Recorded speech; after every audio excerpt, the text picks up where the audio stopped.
जय श्री कृष्ण। भगवद गीता का चौथा अध्याय श्लोक नंबर 34। तद्धिति प्राणिपाताना परिश्रम सेवा उपदेयक्षन्ते ते ज्ञान ज्ञानी स्थिति तर्वदर्शन।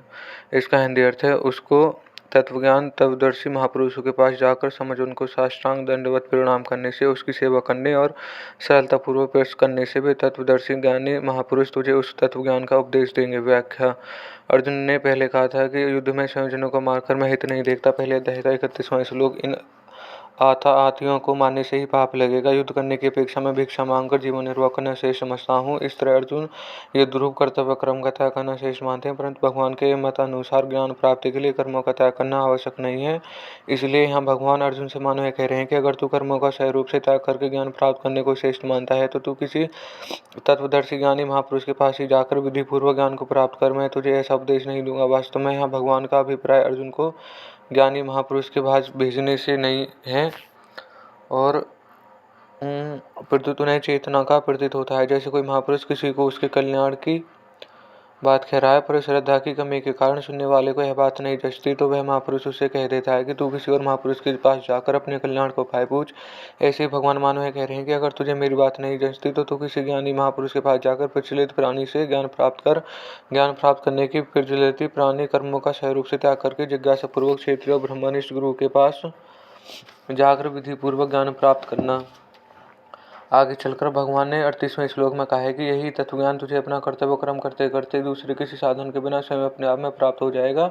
उसके लिए दूसरे के पास जाने की जरूरत नहीं है। ज्ञान प्राप्ति के लिए गुरु के पास जाकर उन्हें साष्टांग दंडवत प्रणाम करे। तात्पर्य है कि गुरु के पास नीच पुरुष की तरह रहे, जिससे अपने शरीर के गुरु का कभी निरादर तिरस्कार ना हो जाए। नम्रता, सरलता और जिज्ञासा भावपूर्वक उनके पास रहे और उनकी सेवा करे। अपने आप को उनके समर्पित कर दे, उनके अधीन हो जाए। शरीर और वस्तुएं दोनों उनके अर्पण कर दे। साष्टांग दंडवत प्रणाम करने से अपना शरीर सेवा में, अपनी वस्तुएं अपने अर्पण कर दे। शरीर और वस्तु में गुरु की सेवा करे, जिससे वे प्रसन्न हो, वैसा काम करे। उनकी प्रसन्नता प्राप्त करनी हो तो अपने आप को सर्वथा उसके अधीन कर दे। उनके मन के संकेत के आज्ञा के अनुकूल काम करे। ही वास्तविक सेवा है। संत महापुरुष की सबसे बड़ी सेवा है उनके सिद्धांतों के अनुसार अपना जीवन बनाना।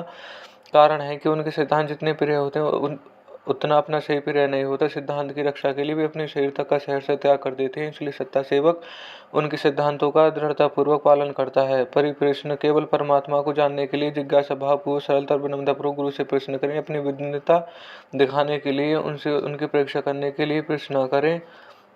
मैं कौन हूँ, संसार क्या है, बंधन क्या है, मोक्ष क्या है, परमात्मा का अनुभव कैसे हो सकता है, मेरे साधन में क्या क्या बाधाएं हैं, उन बाधाओं को कैसे दूर किया जाए, तत्व समझ में क्यों नहीं आ रहा, आदि आदि प्रश्न केवल अपने बोध के लिए हो।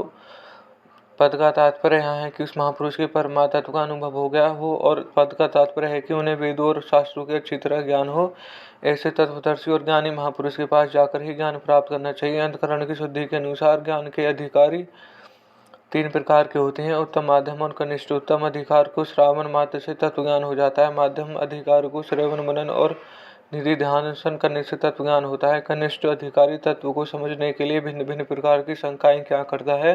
उन शंकाओं को समाधान करने के लिए वेदों और शास्त्रों को ठीक ठीक ज्ञान होना आवश्यक है, क्योंकि वहाँ केवल युक्ति से तत्व को समझा नहीं जा सकता। अतः यदि गुरु तत्वदर्शी हो पर ज्ञानी ना हो, वह शिष्य की तरह तरह तरह की शंकाओं का समाधान नहीं करेगा। यदि गुरु शास्त्रों का ज्ञाता हो पर तत्वदर्शी ना हो तो उसकी बात वैसी ठोस नहीं होगी जिससे श्रोता का ज्ञान हो जाए।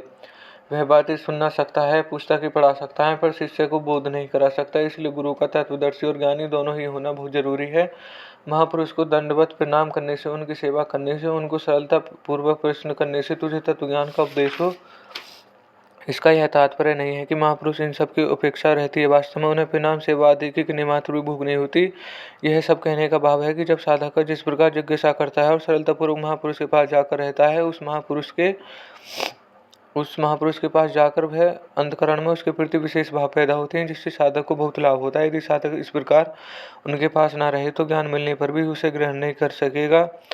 ज्ञानम पद वहाँ तत्वज्ञान अथवा स्वरूप बोधक का वाचक है। वास्तव में ज्ञान स्वरूप का नहीं होता, फिर तो संसार का होता है। संसार का ज्ञान होते ही संसार से संबंध विच्छेद हो जाता है और स्वयं सिद्ध स्वरूप का अनुभव हो जाता है। उपयोगी पद का यह तात्पर्य है कि महापुरुष ज्ञान का उपदेश तो देते हैं, पर उसको साधक को बोध हो जाए ऐसा निश्चित नहीं है। आगे 29वें श्लोक में भगवान ने कहा है कि श्रद्धावान पुरुष ज्ञान को प्राप्त करता है।